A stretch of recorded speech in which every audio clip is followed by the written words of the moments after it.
Salutations, salutations. How everybody feeling today? Everybody watched the Super Bowl yesterday. You know, I was going for Philly, you know, mainly because, you know, they're here on the East Coast. And two is because, I got a lot of family in Philly, you know what I'm saying? I spent a few, you know what I'm saying, a little bit of time out there in Philly, you know, so that's why I chose Philly, you know what I'm saying? Salute to them. That was a victory for them, you know what I'm saying? Salute to them. I ain't think that, I thought it would be a little bit more competitive than what it was, you know what I'm saying? But it was definitely good. I pretty much enjoyed the halftime show with Kendrick, you know, with the music selection and a lot of little symbolic things that was there. You know, I talk about that on a whole nother issue. But we are here at part 4. You know what I'm saying? Mel Kross versus Lacey. You know, a lot of people look at the title Mel Kross versus Lacey, and it has a negative inclination. You know what I'm saying? My thing is, those that just tune in for the first time, you know, with the Kross versus Lacey, you know, start at video number 1, and it explains, you know, basically what my journey was and what I was going through. Even when I do the finale, when the series is over, you know what I'm saying? Everybody gonna understand why I made this series and why it was necessary for me to make this series. You know what I mean?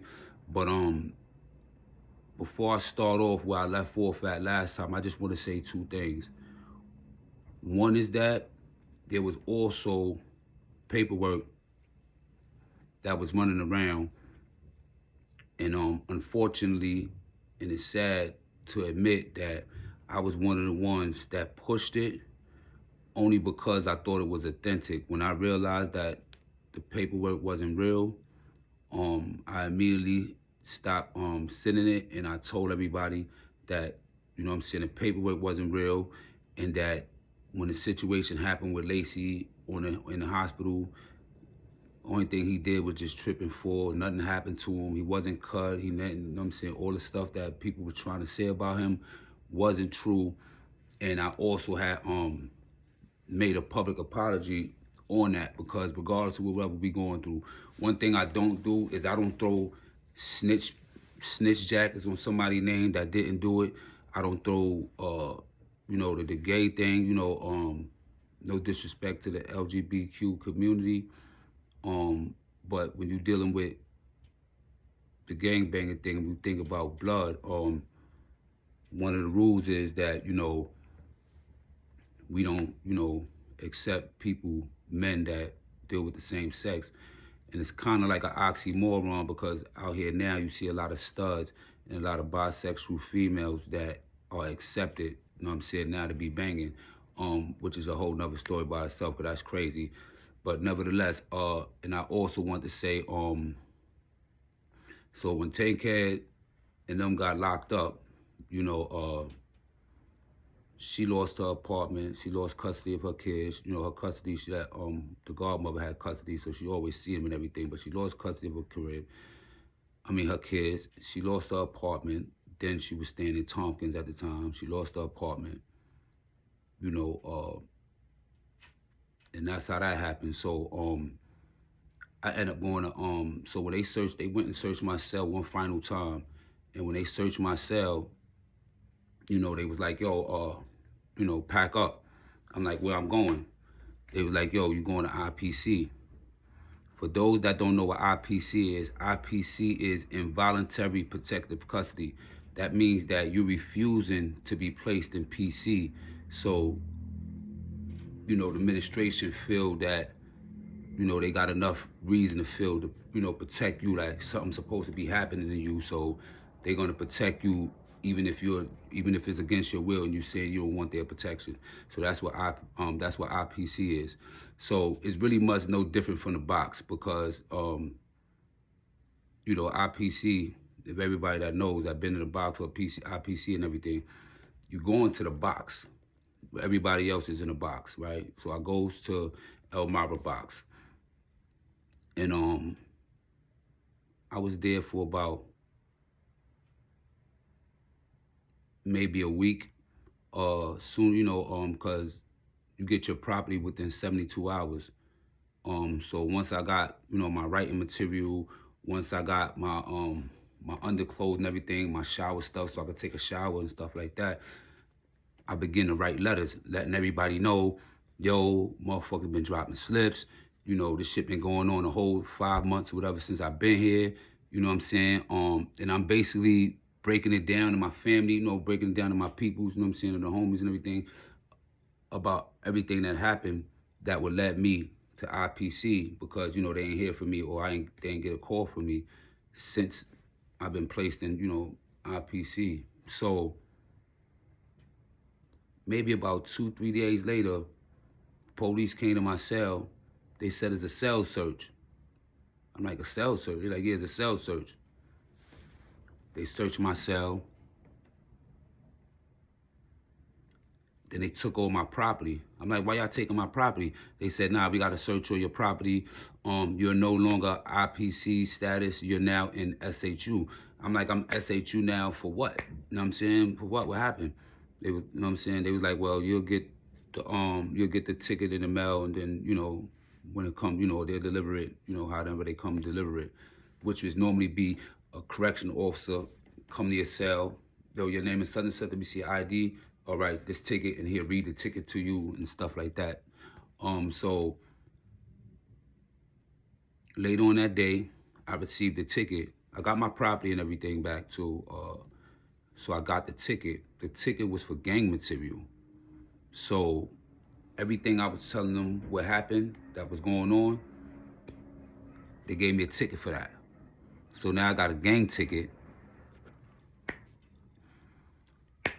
Right? So now, I'm sit there, keep in mind, y'all, that while all this is going on, I've been in the state since 2000. I came up north 2000. All this started 2012, 2013, when I'm on my way home. 2017, I'm trying to make it out the door. 2018, rather, I'm trying to make it out the door.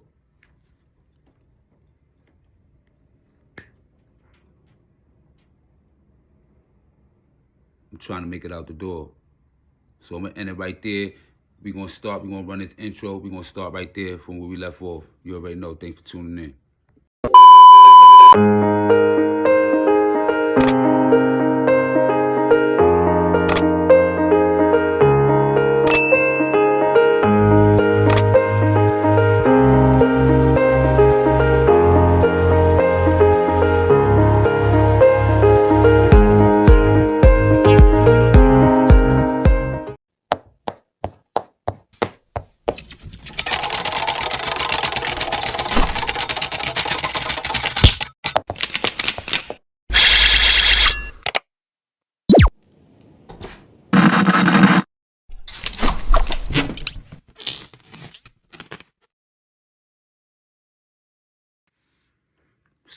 Salutations. Salute. Thanks for tuning in to Kross TV Network. Y'all already know that's Kross with a K. I appreciate everybody for tuning in, that's supporting, that's showing that love. You know what I'm saying? I thank you for the comments. You know what I'm saying? The respectful comments. I know a lot of y'all was there, which y'all seen, what I read, and a lot of y'all, you know what I'm saying, appreciating like the story. A lot of y'all, you know what I'm saying, sympathize and empathize with me, man. Yeah, that's how this thing is, man. But like I said, it's a moral to all this, man. So I'm not even gonna get into the moral, but as y'all know, I appreciate y'all for being here. Y'all could be anywhere in the world, but y'all here with me. So I never waste y'all time. You know how much time is valuable. I wasted too much time in prison. Did over 20-some years in prison. You know what I'm saying? Like when I was out here before prison, everything, I wasted a lot of time. So I know how time is valuable, and that's something we can never get back. So I would never waste y'all. Right? So now I'm in the box. I'm in Elmira box. I'm in Elmira box for maybe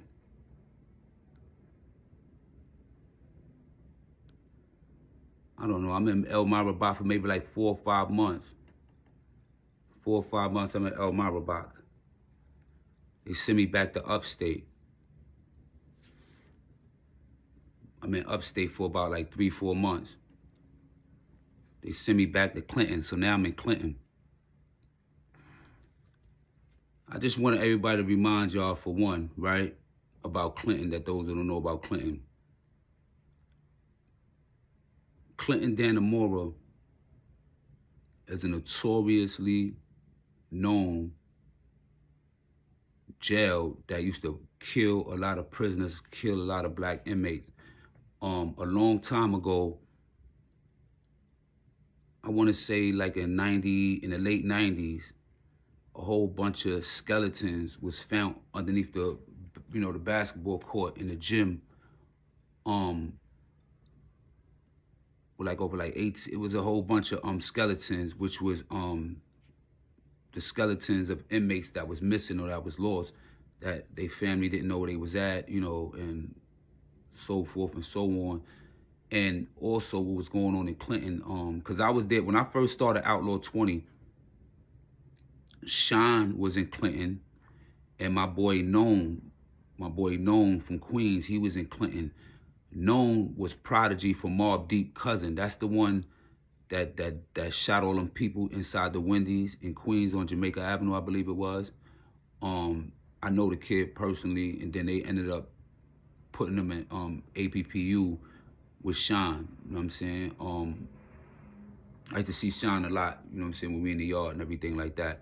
So I just want to just keep that in your head. And then also when y'all go in the yard, it's like maybe about 300, 400 people out in that yard, scattered all over cookout courts and everything like that, right? Okay, cool. So I go to the yard. Mind you, just me. I go to the yard, find out what all the hats at, what all the brims at. Go up to them, that was popping, everything hood, yeah, everything hood. It was going on, Mel Kross, ain't nothing big hat, everything chilling, everything chill, everything good. Now everything hood, man, brim love. I'm like, all right, brim love. They like, nah, bro, everything hood, you know what I'm saying? Whatever you was going through, that's that, you know what I'm saying? You here, everything good. I'm like, all right, no question. Spins the yard. I see Uno B.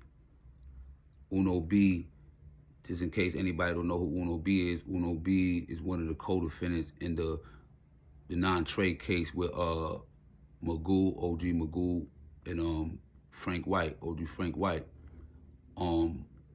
That case right there, Uno B.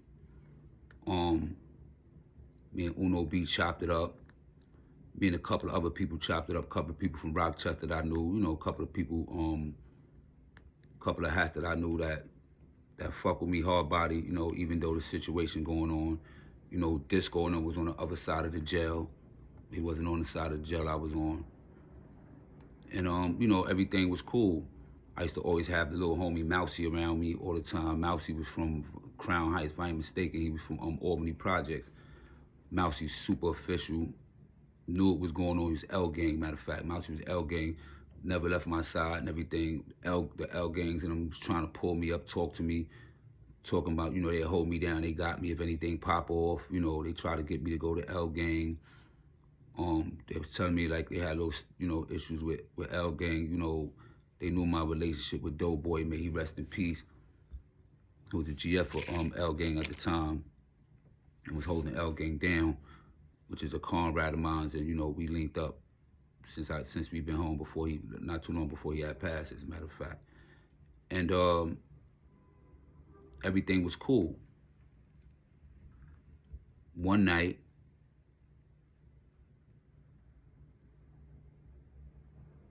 we was talking with the homie, we was talking with a couple of my Rochester peoples and everything, working out in their court. And they was like, yo, be on point, man, dudes is moving funny. I heard your name, but then when I was walking by, everybody was quiet, so I don't know what to proceed at, but just be on point, Mel. I'm like, all right, boom. So while we chopping it up, they called me for a visit. I go on a visit, and mind you, I ain't going to visit in a while with my family, so when I go on a visit, it's my mother. She brought my daughter up. It was my mother, my grandmother, my daughter, my two daughters. Yeah, my mom's, my grandmother, my two daughters. They come to see me. They asked me what's going on, my mom's immediately just bust out crying when she see me. My little daughter, the one I had on, on the trailer visits, because when I was in Auburn, I was getting conjugal visits, which is trailer visits. So I was getting trailer visits every 45 days, going on the trailer visit with my wife for 3 days, and be a family, you know what I'm saying? You in the trailer visit, it's just that you in a trailer, you in a house. It's a regular 2-bedroom house, living room, everything. You just in there with your family. So, you could do basically whatever you want to do as if you was home. I mean, you ain't drinking, you ain't smoking, doing all that, but, you get what I'm saying. So my little baby ran up to me, swooped up in her arms, gave my daughter a hug, gave my grandmother a hug, kiss, gave my mom's a kiss, sat down. So she like, yo, what's going on, man? You trying to come home or what's up? And she crying. I'm like, of course I'm trying to come home, ma. You know what I'm saying? So she was like, oh, what's going on? So I explained to her everything. She was like, see, that's why I told you to leave this shit alone, this gang shit. That shit ain't nothing but trouble. You know what I'm saying? Now everybody backstabbing you now. Everybody going against you and everything. You know what I'm saying? I just hope you're okay. And she was like, I feel crazy now. I said, Ma, why you feel crazy? You know what I'm saying? You bugging out. Why you saying you feel crazy? She was like, baby, remember when you was younger and you was out here shooting everything up, wilding out, you and your little crew, and y'all was running out here doing what you was doing. She was like, you don't remember what your eyes always tell you?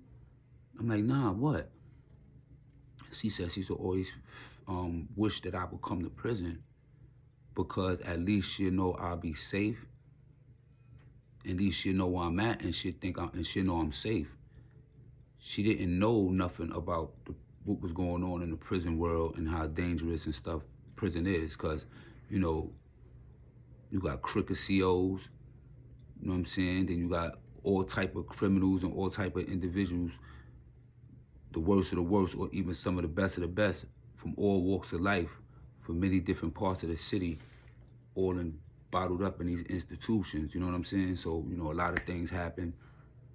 And at this time, remember back in when Blood was basically starting on Rikers Island, from the 90s, I say from like 94 to like 99, Rikers Island was the most dangerous prison and had the most stabbings and most violence anywhere. And that was mainly because the war between us, the Bloods and Latin Kings. You know what I mean? So getting back on track, she was like, now I see that what I was wishing on you wasn't really the best thing because, it's really nothing good. It's nothing, you know what I'm saying? You're in the correctional facility, but they ain't correcting nothing. A lot of people, she was just all over the place with it, crying and everything. And then I'm sitting down talking to my older daughter, Day. I'm like, what's up, what up? So Day crying. So I'm like, yo, what's up, what's going on? So I'm talking to my grandmother. My grandmother, she, falling asleep a little bit. She older, shout out to my grandmother. It's a blessing to be able for her to make that trip, because anybody don't know, coming from New York City, Clinton is about a 7.5, maybe 8-hour ride. So for my grandmother, who was in her 70s at the time, pushing 80s, had to basically leave her house and be riding 1-something in the morning just to be there by 8-9 o'clock, go freshen up, wash her, brush her teeth, do all this freshen up and everything, to be able to come see her grandson, and then have to come back home. That's a lot for almost 80-something-year-old person to be doing and indulge. So I appreciate my grandmother, and I'm blessed to still have her to this day. I love you, Grandma. Getting back to the story though. So I'm talking to my daughter. I'm like, oh, what's up? She was like, Dad, I love you. I just want to tell you that, and we leaving. So I'm like, you leaving? Where you going? She said, we are moving. I said, where you moving? She said, no. I said, so y'all leaving New York State? She said, yeah. I said, where y'all going? I said, where y'all going? Y'all going down south? She said, I think we going down south somewhere, Dad. So I'm like, oh my God, man. It's like when it rains, it pours, man. You know what I'm saying? When it rains, it pours. So I'm like, damn, the fuck? So, I'm talking, so, we go through the visit. We go through the visit. My younger daughter, you know, we writing little notes. You know how you do on a visit, you drawing pictures, then I'm shadowing it and everything. Then we got the crayons, we coloring crayons. I'm making pictures and stuff like that. I done made them. I think I had some hat and scarf sets that I made that I didn't give it to him. I think I had sent it to him on a visit because I was in a box and all that, so I wasn't able to do that. All this stuff is going on, and this is my mom's going crazy over because she like, yo, babe, you ain't gonna never come home, son. You know what I'm saying? Like, I'm fearing that something gonna happen to you. You ain't gonna never come home. You ain't gonna never make it out of here, or you're gonna end up killing somebody, and you're gonna get the rest of your life in prison. She said, it's crazy why this is going on when you coming home. At this time, this is like 2014. So I'm thinking I'm trying to get out of here 2016, 2018, but all this stuff is going on. And I feel like in my heart, dudes waited to now because, again, the thing that originally happened with me and Lacey happened in 04, 05. I wasn't even in Auburn 3 years yet when he ran by and told me, yo, get out of Auburn, for waiting a whole nother 6 years later. About 3, 4, or 5 years later to then try to fade me because of that and whatever. After I'm in the box and I'm on my way, so I'm like, yeah, dude, wait. So I'm trying to go, I'm almost out the door to try to do all this shit to me, knowing that if it would have been a little earlier, I'd have went a little more harder and things would have been a little more. So now I'm trying to be more strategic because I really ain't trying to do nothing right now that's going to prevent me to get up out these walls. My daughter going to college at the time, I'm still able to, I'm sending her money from, what I'm saying? My daughter was in college, I was sending her bread.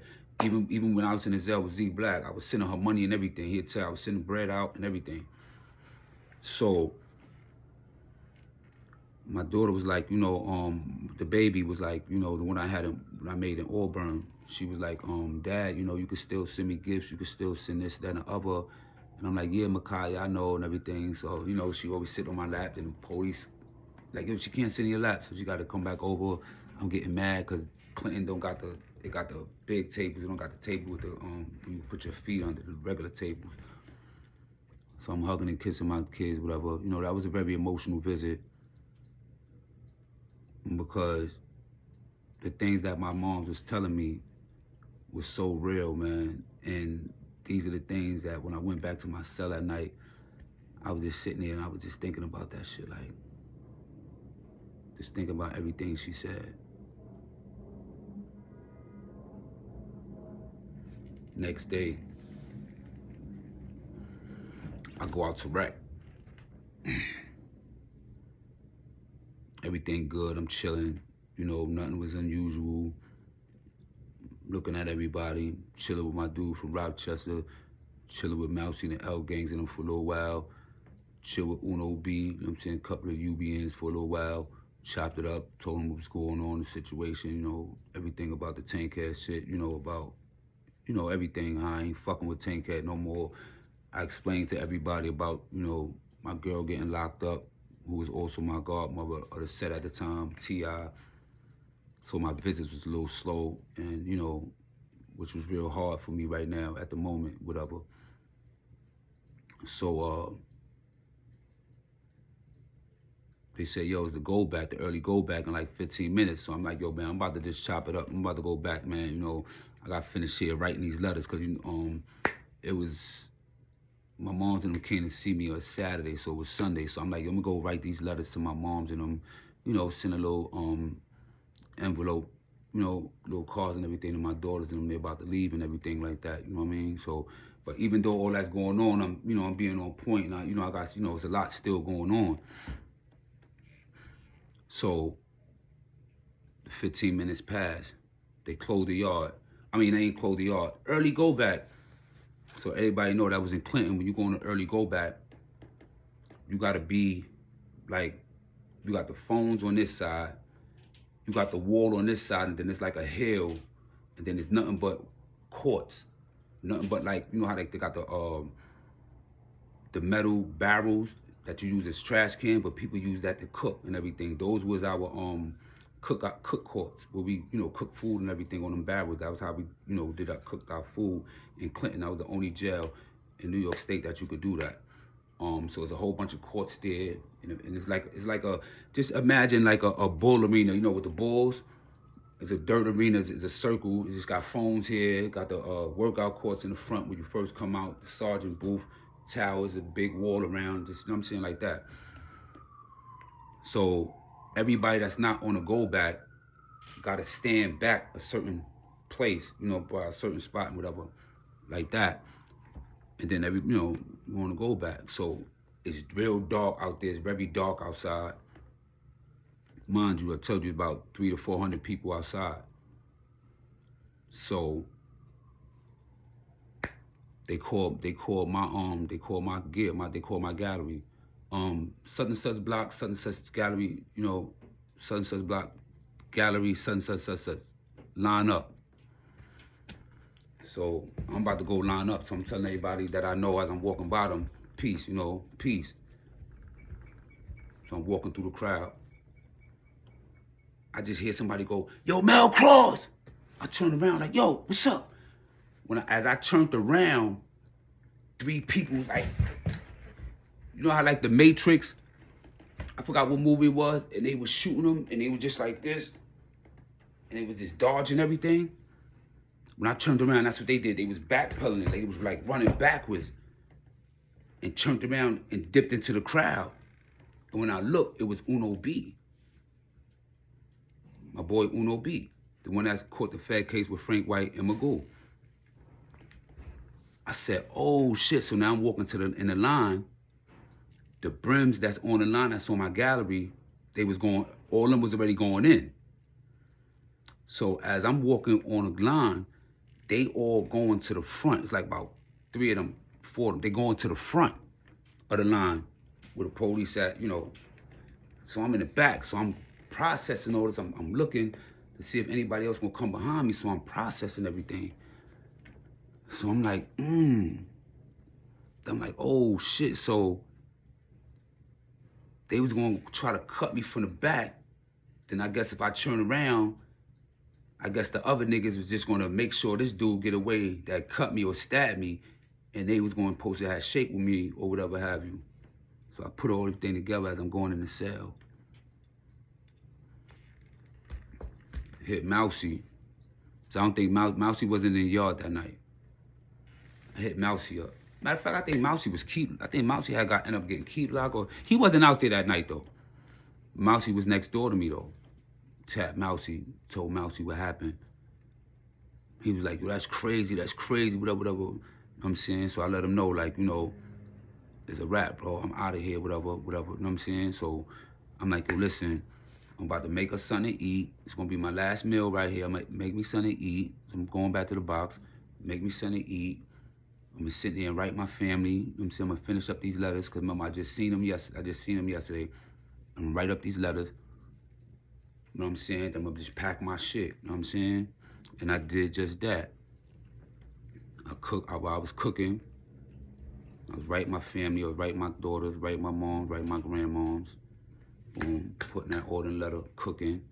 Sat there and ate, chopped it up with Mousy. While I'm just packing all my stuff up in my cell. I'm packing everything up. Everything is in the draft bags. The draft bags is like, you know, them potato bags, that material, but it's like all white, like a trash can, like it's like an all white, like a white t-shirt, but it's like the potato bag material. That's the draft bag. So I got all my draft bags. I got my bed rolled up. And at nighttime, the whole time I was like this. I was fully dressed, boots on. Got my boots on, my skate greens on. And the whole night, I got my, you know, this little twin mattress, little plastic thin mattress, just rolled that up and used that as a pillow. All my property was against the wall. I'm like this all night. Next morning come.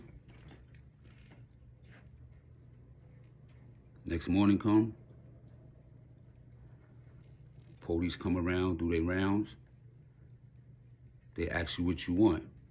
I said I want breakfast, which is, you say chow, and I said I want chow and I want yard. So, you know, they put everybody down. They go around the tier, put everybody down. So now when it's time, so maybe about 15 to a half an hour passed by. 15 minutes to a half an hour passed by. They start cracking everybody's cells. You know, and they yell, on the child, on the child, on the child. Come out and close your gate. Come out and close your gate. You hear some people yelling at the company, you ain't open such gate. You ain't open such gate. I'm like, yo, you ain't open such gate. They like, no, we're opening it from the back. Calm the fuck down. Calm down. Calm down. You know, typical shit or whatever. So as the gates is open in the back, everybody is coming in the front. So, because they don't want just to open up the company at the same time and have everybody out. So they started from the back. I'm in the front. So as they started from the back, everybody's walking past my cell. You know, they seeing I'm packed up, they see I'm there, whatever. Then I started seeing the brims, I started seeing the homies. They going real fast, past myself, real fast. Boom, boom, boom, boom. They cracking the cell, certain amount of time, everybody leave, boom, boom, boom, boom, boom. People walk by, they leave, that's how they was doing it. So when it gets to my cell, boom, pops out, slam my gate. Told Mousy, yo, I love you, bro. You already know, bro. You already know how I'm giving it up. Mousy said he already know. Gave me love. I left. I'm walking down the steps. As I'm walking down the steps, I see one of the hats, whatever. I just immediately just walked down the step behind him. He seen me. He kept trying to go. When I got down to the bottom step and he was trying to run a turn, I just caught him. Boom! You know what I'm saying? I caught him. He turned around. He tried to rush me. He rushed me, whatever. I got him like this, you know what I'm saying? I'm hitting him up, boom. He said, yo, let's shoot straight up, let's shoot straight up. I'm like, all right. So me and him broke up and we shaking, boom. He caught me a couple of times, but he couldn't even fuck with me. I washed him, whatever, boom. Then I got him again, I'm choking him and holding him like this, right? Police said, break, break, break. I let him go. They was like, lay down on the floor. I goes lay down on the floor. The homie jumps up and pops on me. So I turn on the floor. So we rolling around on the floor. Police come, separate us, start hitting us with the sticks. Put us in cuffs. They take us to the infirmary. When I get to the infirmary, the doctor look at our wounds, make sure everything's good, look at our hands, everything good, put the cuffs back on. After, you know, I signed the paper saying that I ain't got no injuries, nothing happened, whatever, everything good. They brought him in, did the same thing. I'm back in cuffs. He on the other side of the infirmary, but I could see him, we in the same room, he just on the other side of the room. They do the same thing to him, they take him off. Then other officers come inside the nursing thing. Once me and him signed the paper saying that, you know, we ain't have no injuries and everything is good and everything, you know, they put us back in cuffs. The other officers came in there and just started beating the shit out of us. The same thing that happened to that brother, may he rest in peace, that Mikey B and all them, Moshe and all them went to Albany to protest, to shut down that jail, but the police did that too. They basically did the same thing to me and the dude that I popped on, the hat that I popped on, I think it was Mad Boy that I popped on, you know, yeah, they beat the shit out of us in the infirmary because they didn't do it, according to them, they didn't do it because of the fight. It's because they told us to break it up and we didn't break it up. And then not only did we ain't break it up, but then while we was on the floor and everything, we started fighting again. So they ain't give a fuck who jumped on who. The fact that I even defended myself, or the fact that, you know what I'm saying, they beat us up, man. You know what I'm saying? They had us in cuffs. They had these gloves, but the gloves had like little pads on it. You know what I'm saying? Only thing I'm trying to do is just ball up, and they just pull our legs. They just beat us a couple of times. They beat us with the sticks, you know what I'm saying, our stomachs and all that. Like, they fucked me up, you know what I'm saying? Like, I couldn't, then they put me in E-block and long-term keep lock. And when I got the long-term keep lock, man, I couldn't even, like, move really for like 2 days, man. I was so sore and beat up, I couldn't even move for like 2 days. You know what I'm saying? By like the third day, I was able to move around, you know what I'm saying? Finally seen a nurse. Nurse gave me some pain pills. I'm eating and everything. And at that time in Clinton, it was funny too, because not only the situation with me was going on, the Hound and Mac beef was crazy, and the Macs basically had the jail, and they was the most populated and basically pretty much most active in the jail, and they basically ran a lot of things, and they was making when that Hound beef was going on, they was making all the hounds and everything, they was making them switch to Mac Border. If you wasn't switching to Mac Border, they was shooting you. And that's how I met and got real cool with a guy named Sin Hound from Polo Grounds. He was one of the ones that went out in that yard and put on, you know what I'm saying? Dudes ain't have nothing, they couldn't really do nothing with him. You know what I'm saying? He put on, you know what I'm saying? You know, even when a lot of people was folded, you know what I'm saying? Shout out to Sin Hound. And right around that time, this when Disco had pulled up. He pulled up in like a cell or two away from me when all this was going on, because somebody dropped a slip on him. You know, they was scared of him over there. He's shaking and moving, doing what he do, what he like to do. You know, Disco get that bread. He about getting that bread. Disco show mad love, you know what I'm saying, and everything. He real loyal and everything. We had a real good conversation, and I'm gonna leave that right there. You know what I'm saying? Disco and Sin Hound was no, I think, yeah, Sin Hound I think was still on the company at the time when Disco had pulled up, but Disco was like right next door to me, or the door right next to me, and I'm gonna leave it right there. That's part 4 of you know, Mel Kross, v.Lacey, you know what I'm saying? Thank you for tuning in the Kross TV Network. You already know that's Kross with a K. I love y'all, I appreciate y'all. I know you're gonna feel this. 1.